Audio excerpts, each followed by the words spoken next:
Dans cette vidéo, on va montrer un théorème. On va montrer que si on a n'importe quelle fonction f de x dans y, donc par rapport aux exercices précédents, on n'a pas de formule pour f. F, c'est juste une fonction générale entre n'importe quel ensemble et n'importe quel autre ensemble. Et on va montrer que f est injective si et seulement si, quand je prends deux sous-ensembles de l'espace de départ, f de a inter b égale f de a inter f de b. Alors, pour pouvoir faire ça, il faut déjà qu'on comprenne c'est quoi f d'un ensemble. On sait qui c'est f de x. Ah bon, là, on ne le sait pas parce qu'on n'a pas de formule, mais f de x, du coup, c'est un élément de y. C'est qui f de a? Donc, soit a, un sous-ensemble de grand X. Ce qu'on appelle f de a, c'est l'ensemble de toutes les images d'éléments de a par f. Donc, on prend tous les x dans a et on calcule f de x. Et cet ensemble qui contient tous les f de x, donc on prend les éléments de A un par un, on calcule f de x pour cet élément-là, on met dans un sac, ce sac s'appelle f de grand A. Et du coup, c'est un sous-ensemble de l'espace d'arrivée y. Une autre façon de l'écrire, c'est que ce sont les éléments de y tels que, il y a un x dans A, tel que f de x égale y.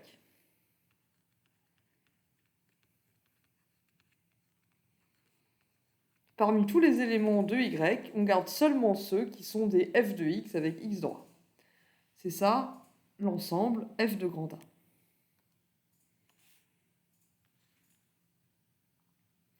Et donc ici, on doit montrer que 1 est équivalent à 2, que f est injective si et seulement si, quand je prends deux sous-ensembles de x, f de a inter b, c'est f de a inter f de b. Alors comme on doit montrer une équivalence, on va le faire par double implication. Donc on va montrer d'abord que 1 implique 2. Donc on va supposer que 1 est vrai, que f est injective, et on va en déduire 2. Et après, on va faire l'implication réciproque. On va supposer 2 et montrer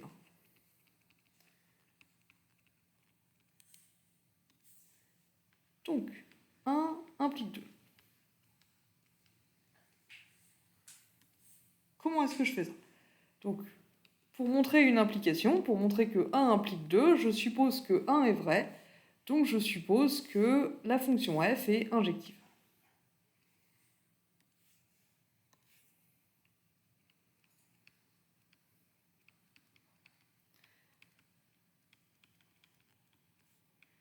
Et il faut que je montre que 2 est vrai.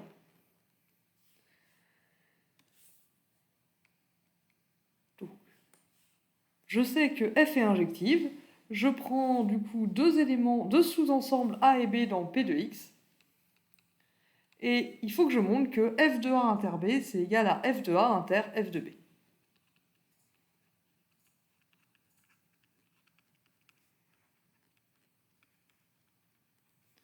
Donc j'ai deux sous-ensembles dans grand X, et le but du jeu, c'est de montrer que l'ensemble f de a inter b, qui est un sous-ensemble de y, il est égal à l'intersection de f de a et de f de b. Et ça c'est une égalité entre deux ensembles, qu'on doit montrer du coup. Et pour montrer une égalité entre deux ensembles, le plus pratique, c'est souvent de procéder par double inclusion. Donc de montrer que le premier ensemble, f de a inter b, est inclus dans f de a inter f de b. Et ensuite de montrer que f de a inter f de b est inclus dans f de a inter b. Alors allons-y, montrons la première inclusion. Donc pour ça, je vais prendre un y dans grand Y qui appartient au sous-ensemble f de a inter b. Qu'est-ce que ça me dit? Ça me dit qu'il existe... pardon. Ah si, c'est ça, dans f de a inter b. Et du coup, ça me dit qu'il existe un x dans a inter b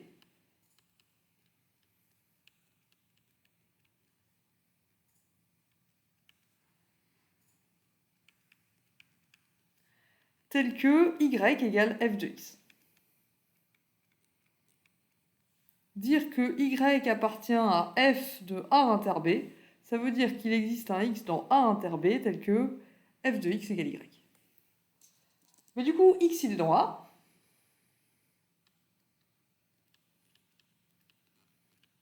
A inter b c'est inclus dans a. Donc x il appartient à a. Donc bah, f de x, il appartient à f de a. Si x appartient à a, f de x, il est dans f de a.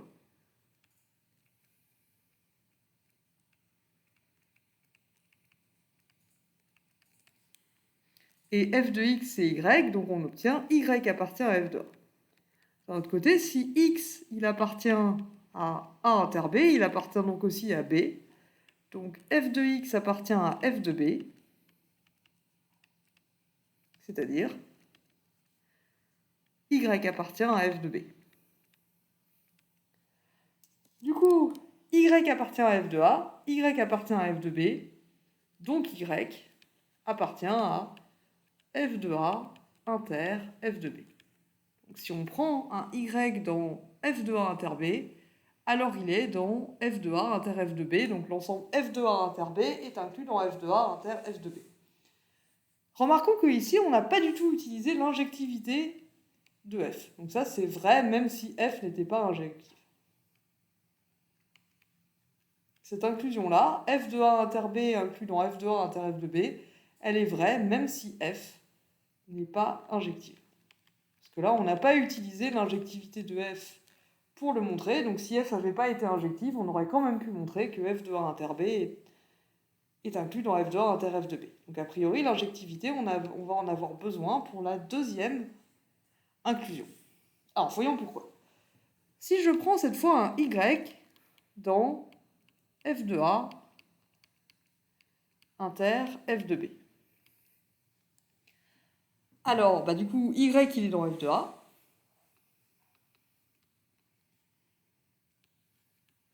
Donc, il existe un xa dans grand A. Il existe un x dans grand A, tel que f de x égale y. Dire que y appartient à f de grand A, ça veut dire que y, c'est un f de x avec un x qui est dans grand A. Et d'un autre côté, y, il est aussi dans f de b. Donc, il existe un x', parce qu'on n'est pas sûr que c'est le même à ce stade. Dire que y appartient à f de b, ça veut dire qu'il y a un élément de b tel que f de x égale y.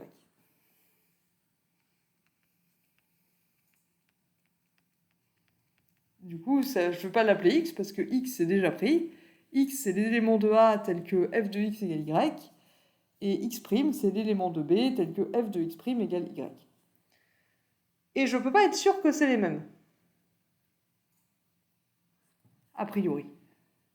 Par exemple, si f de x c'est la fonction x au carré, et que je prends a, c'est l'intervalle -2, -1,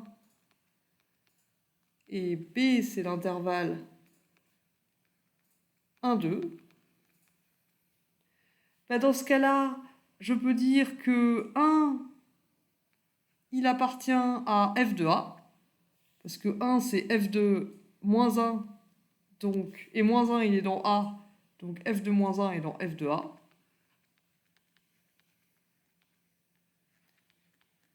Mais d'un autre côté, 1, il est aussi dans f de b, parce qu'il est égal à f de 1 qui est dans b. Donc si j'ai un élément qui est dans f de a inter f de b, ça veut dire qu'il y a un élément dans a tel que si je fais f de cet élément, ça fait le y là. Et il y a un élément dans b tel que f de cet élément, ça fait le même y. Mais a priori, c'est pas sûr que ce soit les mêmes. A priori. Alors pourquoi ici, en fait, c'est le cas? Parce que f est injective. Et du coup, ici, ce qu'on a, c'est que f de x égale y, qui est aussi égal à f de x'. Donc f de x égale f de x'. Et comme f est injective,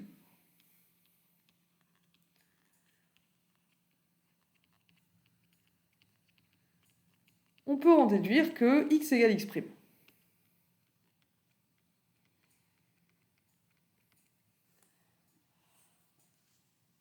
Mais du coup, x, il est dans A, et il est égal à un élément de B. Donc x, il est aussi dans B. Donc x, il est dans A inter B.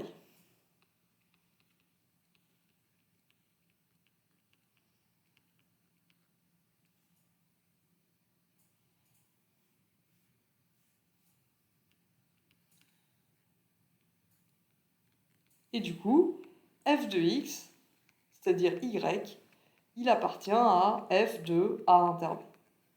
Si x est dans a inter b, f de x est dans f de a inter b. Donc on a pris un y dans f de a inter f de b, et cette fois on a pu montrer que y était dans f de a inter b, mais pour ça, cette fois, on a eu besoin de l'injectivité.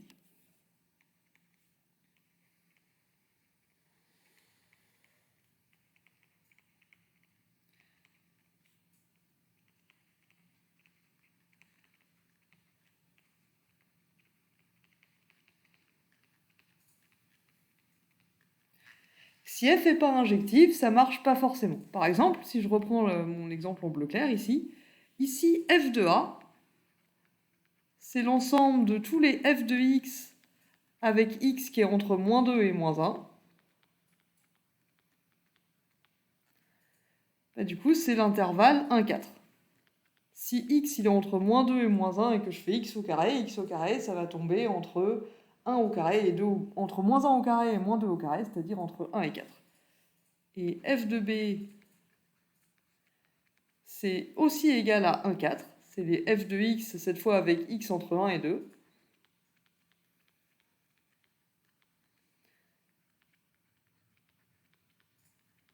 Donc f de a inter f de b,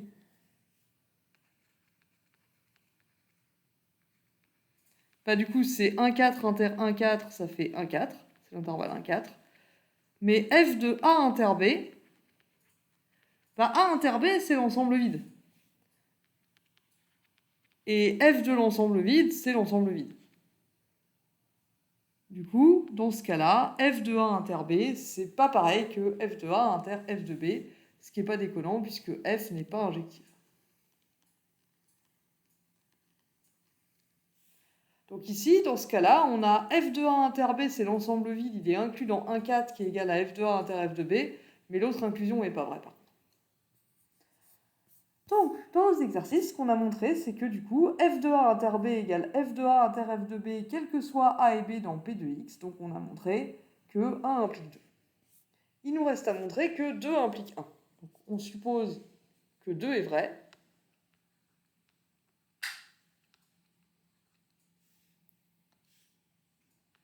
On suppose donc que si je prends deux sous-ensembles a et b dans x,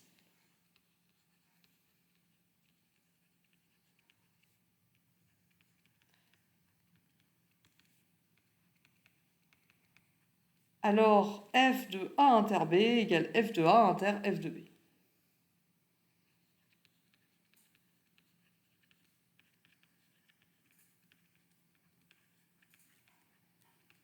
Et il faut qu'on montre que 1 est vrai, c'est-à-dire il faut qu'on montre que f est injective.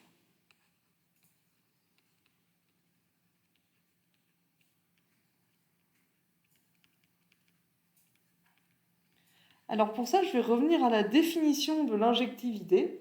L'injectivité, c'est si x1 est différent de x2, alors f de x1 doit être différent de f de x2.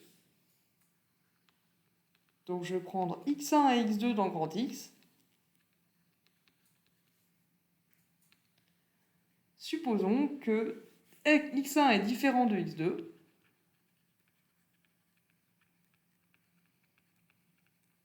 Et montrons que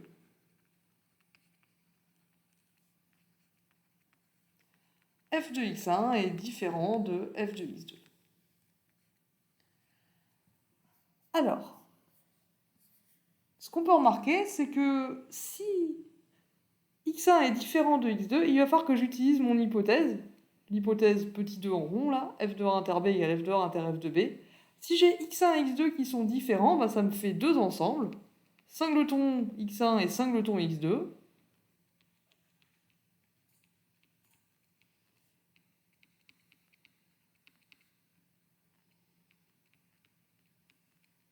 Et ces deux ensembles sont disjoints.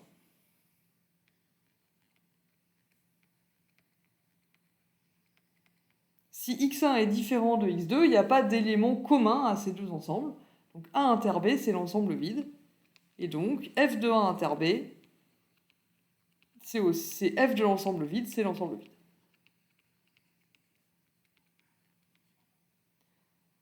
Mais du coup, d'après petit 2, on a supposé que ça c'était vrai.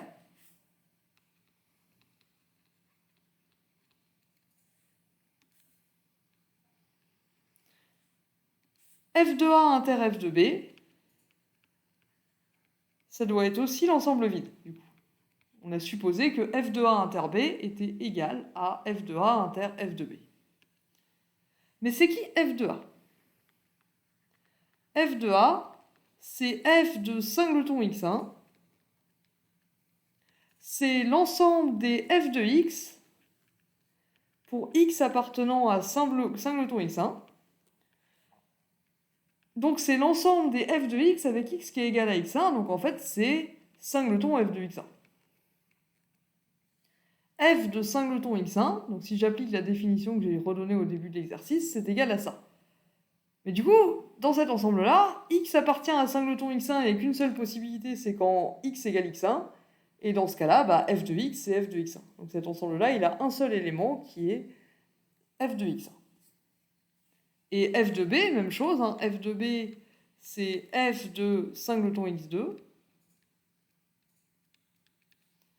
Donc c'est l'ensemble des f de x avec x qui doit être égal à x2, x qui doit appartenir à singleton x2.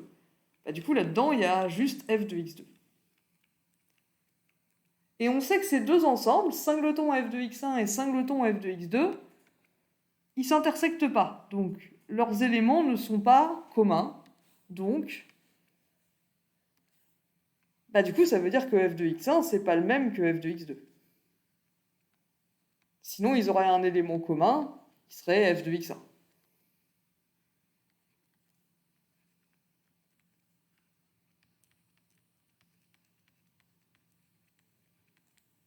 Et du coup, on a obtenu ce qu'on voulait montrer. On a supposé que x1 était différent de x2.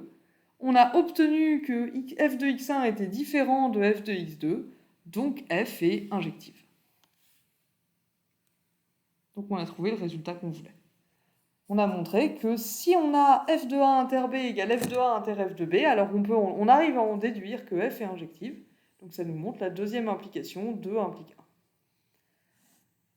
Et du coup, avec la première partie de l'exercice, où on avait montré 1 implique 2, on a donc montré l'équivalence entre l'injectivité de f et cette propriété sur les ensembles. Donc on a montré un théorème de caractérisation de l'injectivité. Félicitations, et c'est tout pour cette vidéo.